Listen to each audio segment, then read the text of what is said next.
know you could. Too scared you'll be good. You've been dealing with some bad habits, and you don't love me like you say you. Good afternoon, guys. My name is Stefan. My YouTube channel is I am underscore Stefan. Guys, if this is the first time you've ever heard my voice or seen my face, welcome to my channel. Guys, I am currently in Lantana, Florida, and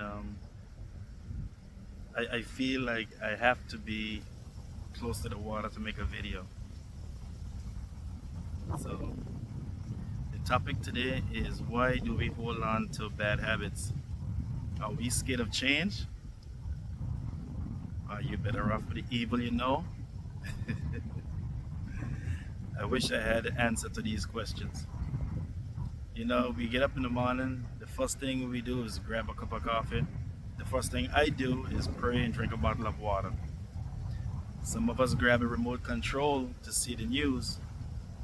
The nosy ones get on their phone to see when there was the last time their girlfriend or boyfriend was on WhatsApp or online.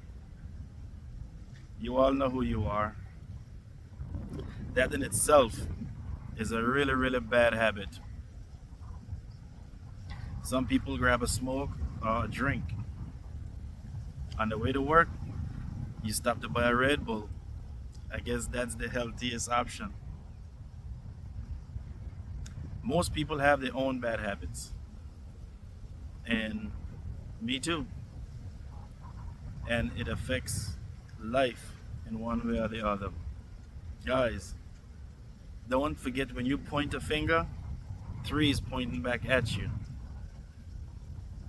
Getting rid of an old bad habit may just increase a habit in itself. But that habit may be a good habit. Make sure it's a good habit. Most of the decisions we make on a daily basis is not a product of an action, but it's a result of a habit.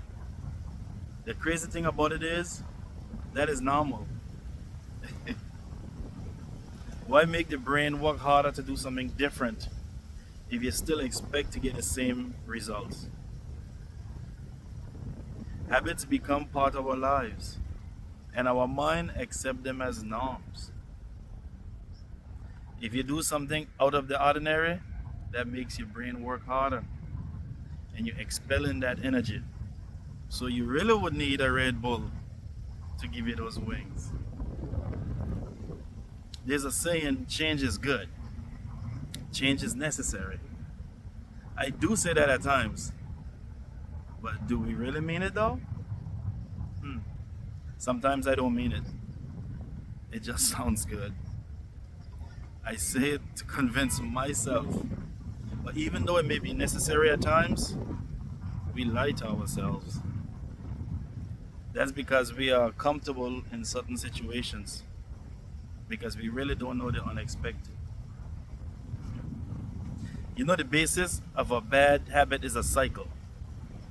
A habit is formed when we often repeat an action, basically. In time, that action becomes automatic, unconscious. When it reaches that stage, it doesn't even require effort anymore. This evolved into a habit, into our everyday life. But with a habit, there's three cycles, or three triggers to it: a routine, a reminder, and a reward. A routine is the action itself. The reminder is the motive that initiates the bad behavior. For example, you wake up in the morning, you grab the phone to see when he or she was last online. And the reward is the satisfaction you receive when you perform a deed.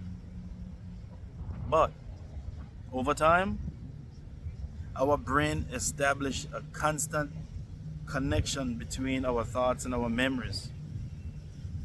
If the habit is good, it makes our daily life easier and more convenient. If it's bad, it messes up our finances, our health, our physique, even our physical appearance. You know the saying, if you're a couch eater, you would eventually look like a couch.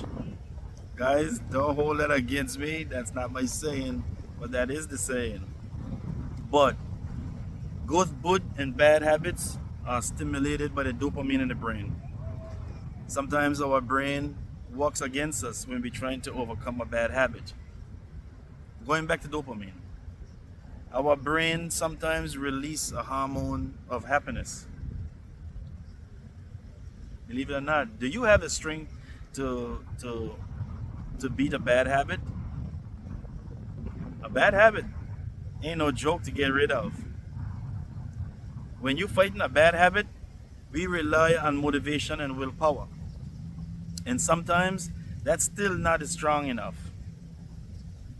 Motivation is a great tool to change our behavior. Say, for instance, you have a wedding coming up. You struggle to fit into your suit. Your fiance told you, stop drinking that baby boy. My son, Yes, sir. don't you get married. Did you hear that? Okay, let me get back to my train of thought. You know, willpower will make you follow that plan and not return to that bad habit.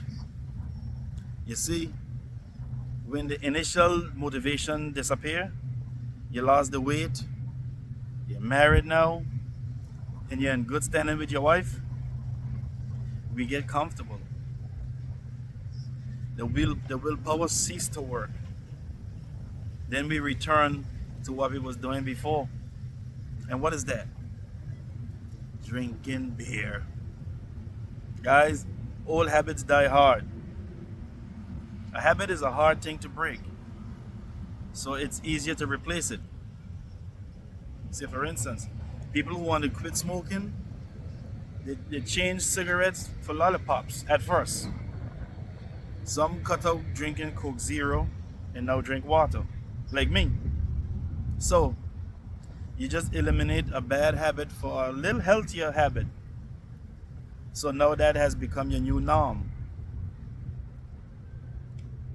You also have to record your progress, set goals, develop plans to achieve them.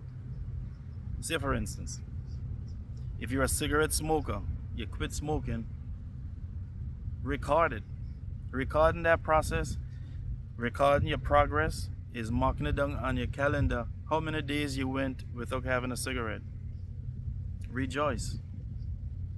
So when you're recording your progress, you have to reward yourself on every achievement. Let's work on our bad habits, guys. My name is Stefan. Please go ahead and subscribe to my channel. And if you want to continue hearing my voice, guys, help me out. Let's get to the 30,000 subscribership. I'm actually at 22,000, and I really appreciate you guys getting me there this quickly. But I gonna work daily if I have to get to the 100,000 subscribers, and I know I will get there, but only with your help.